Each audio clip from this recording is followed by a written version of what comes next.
Welcome. Thank you so much for joining us today. I'm Ariel Vaughn with MSBCoach, and we are having a discussion on effective leadership communication.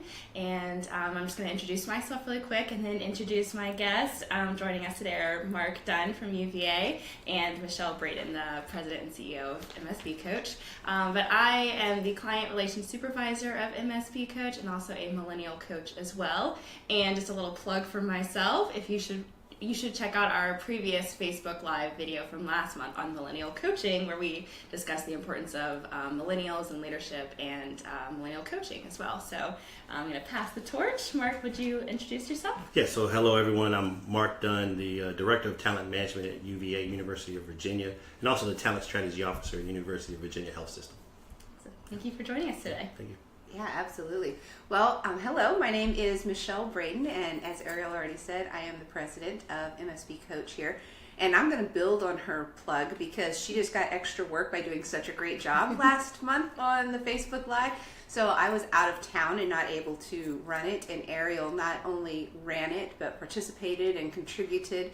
And it was pretty amazing, so you definitely need to check that out. But thank you so much for being here with us today. We're excited and not only excited to share and learn, together, but to hear what each of us, even, our own experiences with communication and what it means to us. And I'm hoping that you guys will join us and add your comments in and ask questions to keep it more interesting. Yes, definitely. And let us know if you are on watching live or if you're watching the replay, and stick around till the end because we have a special giveaway. So you'll have to wait around until the end to find out more about that.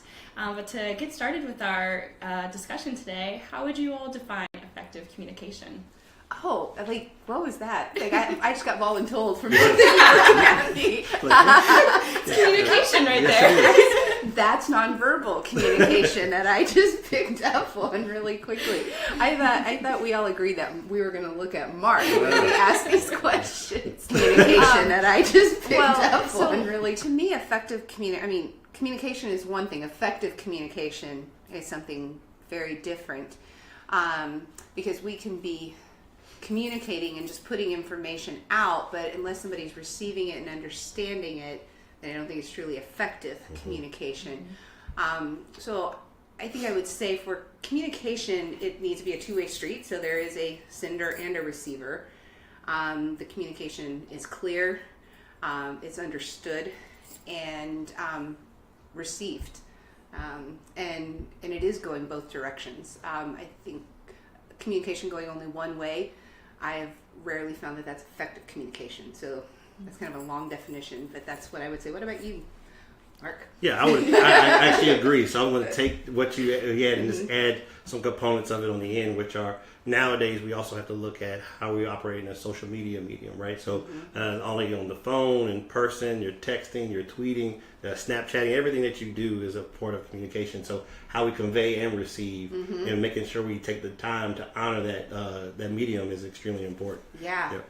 And now more than ever, recognizing what we communicate in the world, whether it's on an email, whether it's on social media, it's out there forever. And so now there's such a heavier responsibility on us with what we communicate. But I'm curious, Errol, so looking at what you're talking about, just learning from each other and different generations and different mindsets, how would you define communication? I was just going to facilitate. I definitely agree with both of you all. Effective communication is really a two-way street. Involves the sender and how they're sending out the message, whether it's through verbal communication or nonverbal communication, and then with all of our social media, and then the person who's receiving the message, and with receiving it, there's different things that kind of affect that, as far as were they really listening, and how did they interpret it, and especially with like emails and posts and whatnot. That there's that underlining tone. Like you say something and you're like, ha ha, like, was it funny? Yeah. So there's definitely lots of different factors that affect communication as well. Mm-hmm. So what building on that, what would you all have to add as far as like the components of, like thinking about like the relationship of the people and like if there's trust or what other factors do you all see as important? I'll kick off a few. Sure. And I'll share. We know some of the main components always start with listening. Mm-hmm. And I think in being in a place that is expertise in coaching, right? How we talk about listening and how we respond to each other is extremely important in that two-way communication.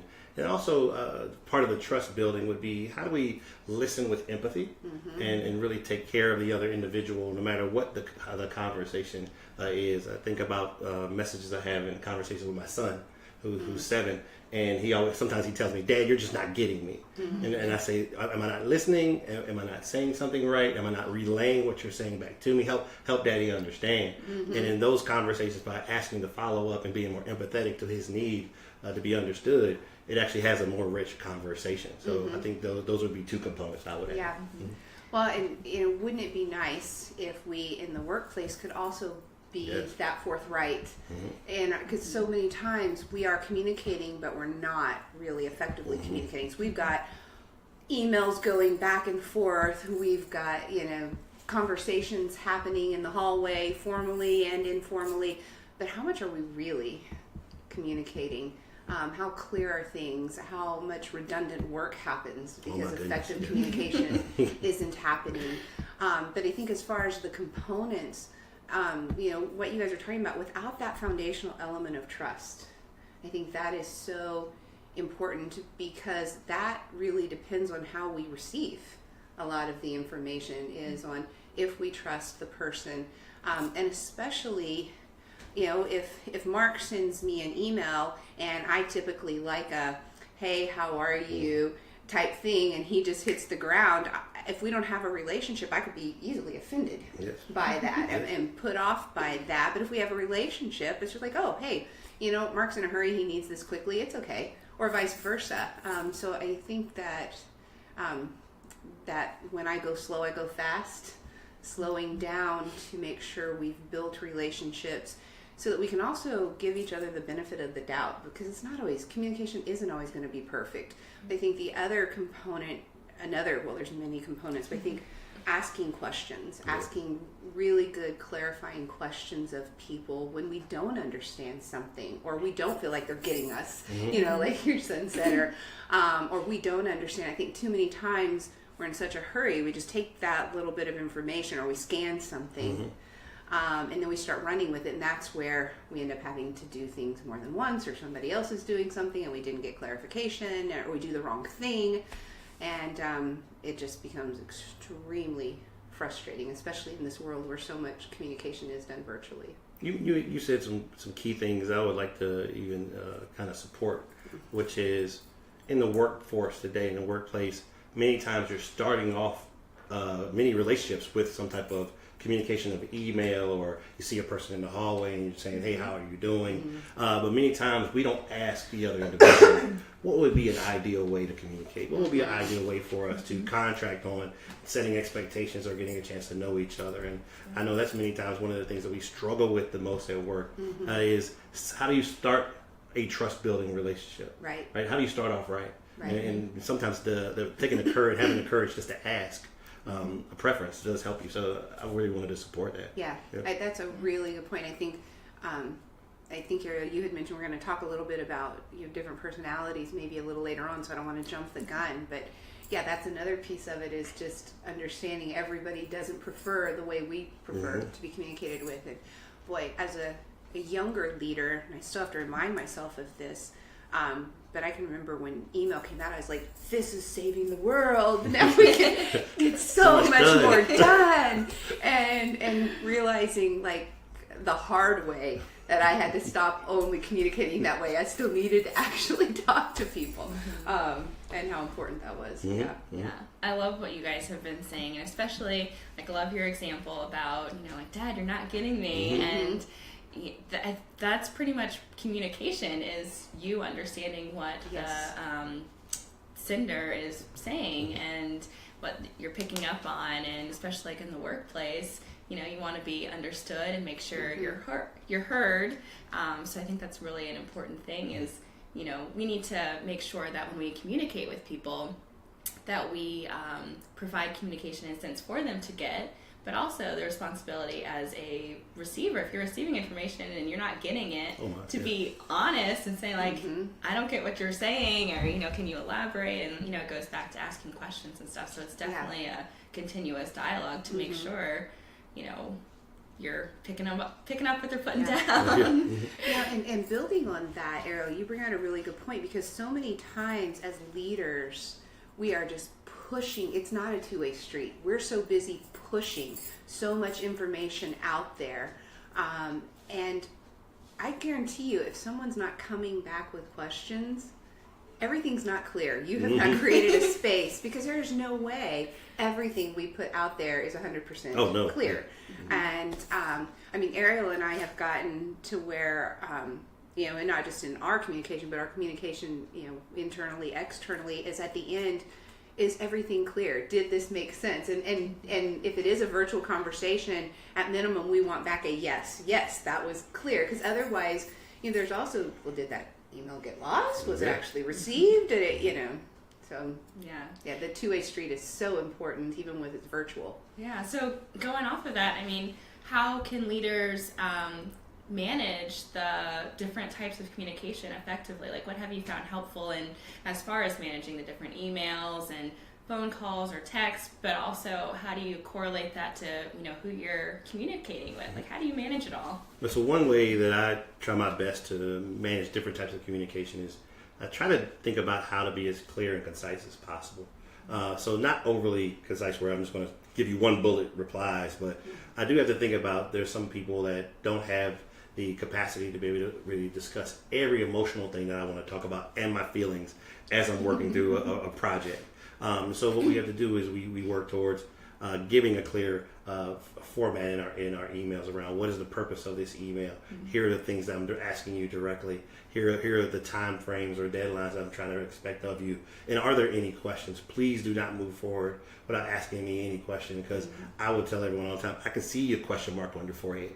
Like, I know I didn't say that the way it's articulated in your head. Help me out here. Help me say it in a different kind of way so you get it. Well, and that's an important aspect too, is that the eyes are the window to the soul, and if everything's virtual, we're missing a lot of that, because we're not seeing that kind of lost look. But also taking the time to recognize when we see it, being raising our social awareness of, is this really being not only received but understood? As Ariel, as you mentioned, that importance of not only the sender but the receiver understanding it. But I do think about all the different means of how communication is happening, even in the workplace today. From the massive amounts of emails that we get, and so many people now are working virtually. So there's also the instant messenger. People are communicating that way, which I somewhat parallel to like text messaging. If you don't have that internal way, and then so many organizations now have created their own internal, Facebook pages and all these different things. And so as a leader, how do we manage that? But also, how do we manage our communication and our presence, even in our personal lives, on our Facebook pages and our LinkedIn pages? But narrowing it just for the sake of today's conversation, with that email, building on what you said, Mark, I think it is so important that knowing the difference between when does this need to be a conversation that we have in person, and when is this an email? And typically, my rule of thumb is, if it's going to take up more than your screen when you're looking at it, I probably need to pick up the phone and have a conversation with you, because that means there's so much information, unless it's just validating what we already talked about, and now here's a paper trail to confirm that this is what we all agreed to, and everybody's just going to throw it in a saved file anyway. But other than that, people are just so busy, and they're getting so many emails that if there's all that information, the likelihood that something's going to be missed gets really high. I think when we start sending really long emails with 12 different attachments, so maybe that's a pet peeve of mine too, which I just got one recently. I'm not kidding. By the time I had read all the attachments in the email, it was over an hour and a half, and I couldn't even digest it all. I was like, Lord, we really needed to have a meeting on this, rather than this email coming in. So I'm just a big proponent of that because I think most people won't take the time. And even if they have the best of intentions, what happens is, oh, I'll get back to this, and the ones that they can get the instant gratification on an answer quickly, they get to. And unfortunately, that one will get lost in the bottom of the pile, and the leader, whoever sent it out, thinks, oh yeah, this has been sent out and taken care of. So that's a long answer to say, I really think one of the biggest things in communication is knowing which avenue, which channel to use and when to use it, and being very precise and to the point. I think in today's world of so much massive communication, less is definitely more, and at that I'm going to stop. Well, to add on to what you're saying, like, it's definitely understanding when the appropriate form of like what channel to use, but also to keep in mind like what the topic is and who you're sending it to, because it's funny, we're a little bit different. Like, you're like, just pick up the phone and call me, or I'm like, please send me an email. So it just kind of depends on who the person is, and what the information is. Especially, for me, I know, because I also do like bookkeeping and whatnot, and if it's about numbers and stuff, I also need to see it in an email, so it's written down. You can't call me and ramble a bunch of numbers to me, because I'm just like, I have to think about it and get back to you. So sometimes it kind of depends on what the material is and who the person is. And, like, I know for us, we typically communicate through email, but if it's important, like, and we're not working in the office together, you'll text me or call me or something. So just kind of understanding each person's preferences and whatnot, I think, is also important. Which I think also goes to, when we talk about people's different preferences, different personalities. So some people would prefer a little time to think about something and to process it. So even a heads up of, if Mark were to say, hey, Michelle, in our meeting tomorrow, I'd really like for you to address this. Well, if that's my preference, that's going to make me feel a whole lot better to address whatever it is. Where somebody else may just be able to be, he may be able to go, hey, Ariel, and what do you think of that? And she may be just fine. But so knowing the different personalities and how they best receive information, how they best process information is also really important for us as leaders to take the time to understand and not try to communicate exactly the same way with everyone, because people are different. A couple of little tactical things, just what I think are little tricks that I have found very helpful in this massive email world of communication and communicating effectively is, once there's more than 3 responses on that email thread, it's time to start a new one. Because I don't know if you guys have noticed, oh my gosh, when you're trying to, it says somebody responded, but you can't even find where the response is, because now there's so many different emails in there, and they said they attached something, but I can't find it because there's, or the subject has changed and you deleted that email because you thought that one was over and in fact it wasn't. So, after there's, 3 or 4 comments on a thread, start a new one. So I found that really helps with effective communication. Also, sometimes in that email thread, the conversation changes. Change the subject line. Just those are a couple of simple things that really do help in our virtual communicating. And by the way, you could just be in the office or cubicle right next door and you're still virtually communicating. But to do those things really helps with the effectiveness of the communication, at least from my experience. And also, let's not forget about the power of allowing other individuals to go over our written communication. Where proofreading and giving feedback there. And so many times we're able to build trust with our team members by including them in the messaging. And many times they're doing the projects, they know where all the details are. So if we lean on each other a little bit, even if I'm sending the message, I'll have my team draft and redraft, and we work together on that. And then to your point, we may have to get on a phone call, and maybe that's where in an email I say, hey guys, I appreciate all this. Can we just set up a call real quick so we can go over what's in this document to make sure it's clear? And that phone call could be 15 minutes and saved us an hour's worth of going back and forth on email. That is such an important point. I remember 10 years ago when we first started the business, we had a wonderful virtual assistant, who was working with us, and she was phenomenal. There were so many times that we would waste so much time going back and forth in emails that finally, when we would just pick up the phone and in 5 minutes we'd have it resolved. Where we had been going back and forth and banging our head, what we felt like, banging your head against the wall, and it just needed a conversation. So knowing the right medium and there again to slow down and do it, because it does speed up. It's that slowing down to speed you up for sure. One thing we talk about a lot is having effective communication requires courage, because there's times where you need to tell someone this isn't right for me. Like my son saying, "Daddy, you're not getting That's right. it." Right? You to have that trust and the courage in the moment to say, you know what, maybe we do need to pick up the phone, or we do need to walk walk down the hallway, or you know what, this email is just fine. Or sometimes we do. I send texts of affirmation and just go, "Hey, great job today. You did 1, 2, 3, wonderful. See you later." That way they're able to look on their phone. So there's different ways to do that, but it requires courage to do the right thing and really think about the other person and what you're doing. Yeah. And in communication, that there is positive as well as the developmental. You know, neuroscientists now tell us it's a 4-to-1 ratio, that we need 4 positive to every 1 developmental just to even think it's fair and equal.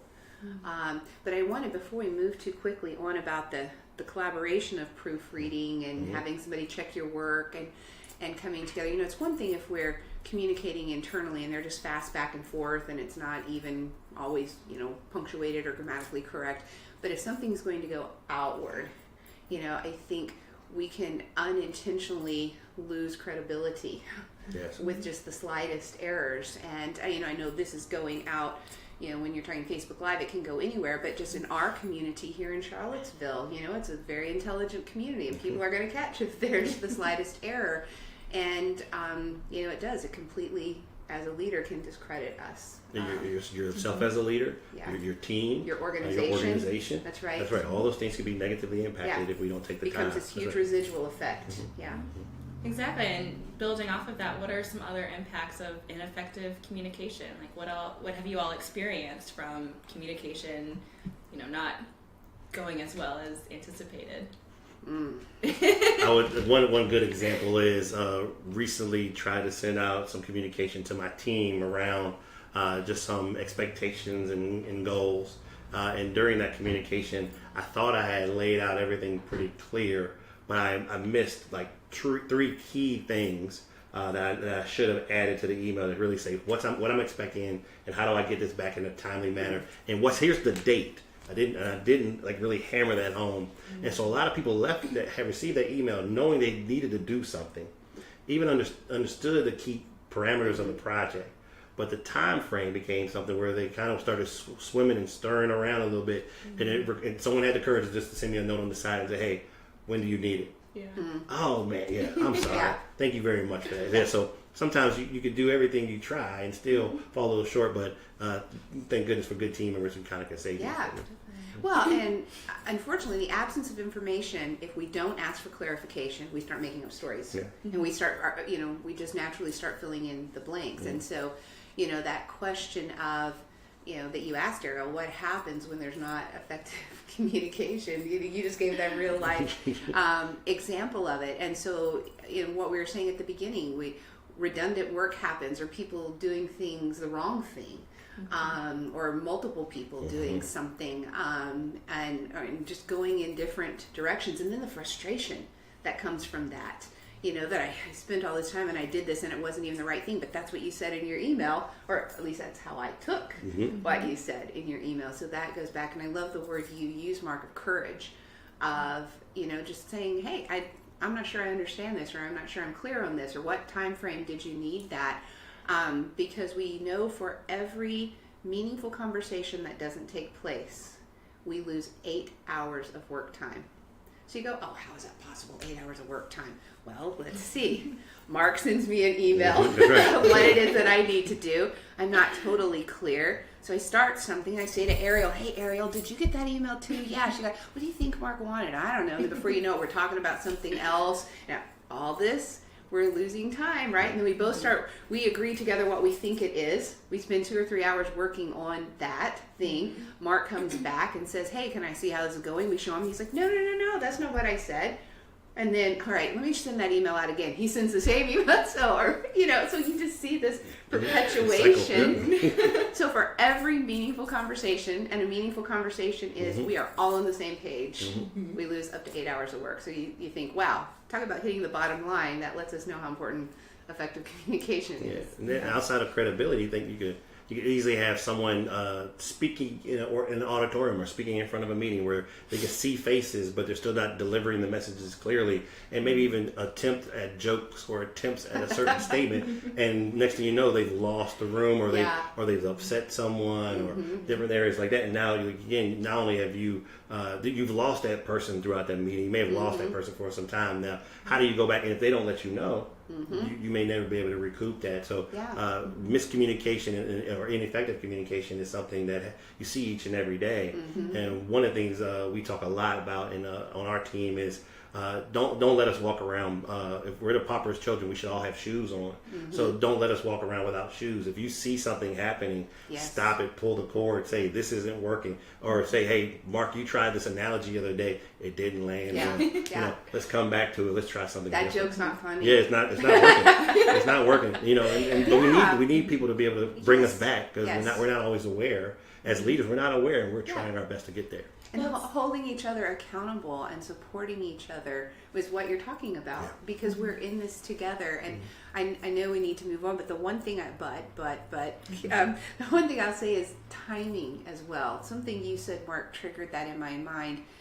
To me, there's not a whole lot worse than 3:30 on a Friday getting this massive email of a bunch of things that need to be done, or something that needs to be corrected or wasn't, it's just a hard way to end a week for most people. And so I think our timing of our communication is also really important as well. And like we've said, what needs to be communicated in person and what needs to be communicated in an email. If something is developmental, an email is not the avenue to communicate it in. So I really like the examples you gave, Mark, about, you made a mistake by sending out an email, and it happens. We're human, we make mistakes, so even no matter how hard we try, a mistake will happen, and there will be some form of miscommunication, but you had someone that had the courage to ask you, and it sounds like you have helped to create this environment of a team that kind of supports each other by asking questions. So I see that as being a great benefit to effective communication. So what are the other benefits? We talked about the negatives of ineffective communication, so let's kind of wrap up with talking about the benefits. Well, one of the areas that is a true benefit of excellent or great effective communication is the ability to build team dynamics that actually are supportive of each other and can be inspirational, and you can lean on each other, and no matter what type of work you do, you can build a camaraderie across the board because people know what's expected of them. They respect each other. They know how to handle certain situations. They give and receive feedback in the right type of way. Those are all types of communication tactics that we all work on. So I thought those are two things right there. I want to build a workforce where people just love hearing from me, but everyone else, right? And you want people to feel energetic about their work, and that's a part of it, how you got to support that. Yeah, not when they see your number on the phone, like, that's what I was going to say. It's good when people want to hear from you and not want to ignore you. When you come around the corner, they go, duck. Here comes Mark again. I don't think Mark has that team at all. Not at all. No, but I would say, which is building on something you had said earlier, both of you had talked about, and that is just, that camaraderie that happens, that element of trust in the relationship, that element of I've got your back. This isn't about position. This is about all of us. We have each other's back. So that residual effect of we all look good, the team looks good, the organization looks good. We're all representing that because we believe in it.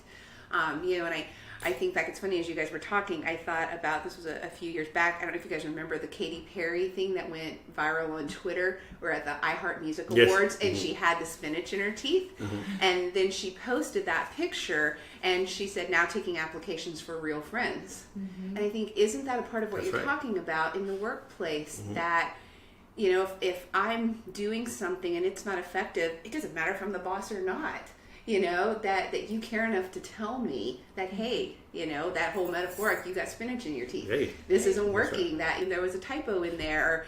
Or, hey, did you think about this? Or remember to add that. I love that double check, because to me that means that we're engaged together. We care about each other. We're critically thinking about the image that's going out there, no matter who it's coming out Yeah. from in the communication. You make good points, and read an article in Harvard Business Review the other day that said approximately 10 to 20% of leaders are truly self-aware.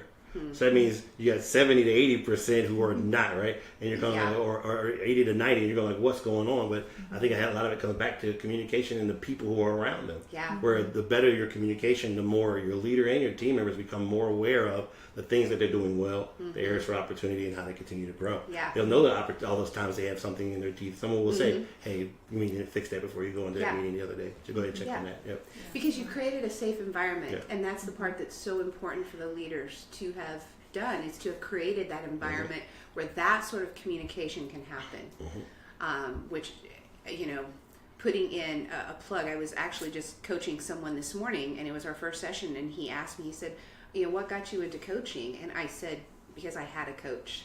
I had my first coach, 15, 16 years ago. And I thought I was coaching. I would always use that phrase, in the workplace. Of course, I'm coaching.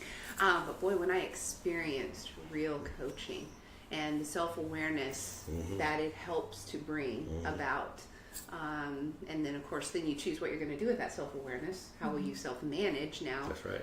With what that awareness that has been raised to you. But having those people in our lives, whether it's formally or informally. And the thing I love the most about this is that it also benefits all aspects of our lives, with our families, with our friends, the places we volunteer. When we really become more effective in our communication, which, if we dig down, this really isn't about communication today, it's about relationships, isn't it? Right. And then the communication that comes out of that, because as Ariel said earlier, we are not going to be perfect. We're humans. That doesn't mean we don't strive for excellence, and we don't constantly strive to be better at what it is we're doing. Yeah. A mentor of mine said that many times as you grow in your leadership, your ceiling will be as high as your communication takes you. Wow. Because at some point you'll fail you or help you be successful. And you know what that makes me think of, Mark? That old adage of what got you here won't get you there. Yep. So at one place in your leadership, this style of communication may be very, very effective. But in moving to another organization or to another level, either, not that you may have to leave that behind, but how do you add on to that? If you only do it this way, what got you here may not be what gets you there. And I think that's so true in communication aspects, and knowing the right channels, and knowing people, and even knowing what's not working, being socially aware of what's not working. Yeah. Right. Wow, this has been such a great discussion on communication. And I mean, communication's really complex when you think about it, because there's so many different aspects, who you're talking to, who's listening, how are you sending out information, and how it affects your team, and how it impacts for good or worse, or there's just so many things. So as we wrap up, what are some of your just last final thoughts about effective leadership communication? My final thought would be take the time to ask. Yeah. Take the time to ask and seek others' advice and feedback. And if you do those things well with your team and those that you serve, you can really go far. Yeah. And I would just say, build the culture and the environment that creates a place of safety and trust, and then you yourself demonstrate effective communication on a regular basis, but also inviting people to give you feedback when things aren't working, but also when they are, and then you yourself too demonstrating that. Awesome, I love it. Well, thank you guys again for being here and joining us, and thanks everyone who's been watching us live. As I said, we were doing a giveaway, so I'm glad that you stayed till the end. Our very own Michelle Braden has written 3 books, and so we are giving a copy, one copy to anyone. Let me think about work on my communication here.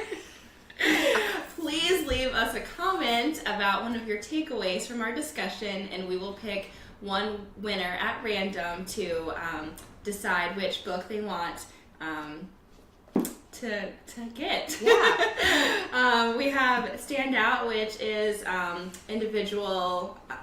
Michelle, you talk about me to do it? All right. So we have Stand Out, which is on self-leadership. We have Dare to Make a Difference, which is on team leadership, and we have Bottom Line, which is on organizational leadership.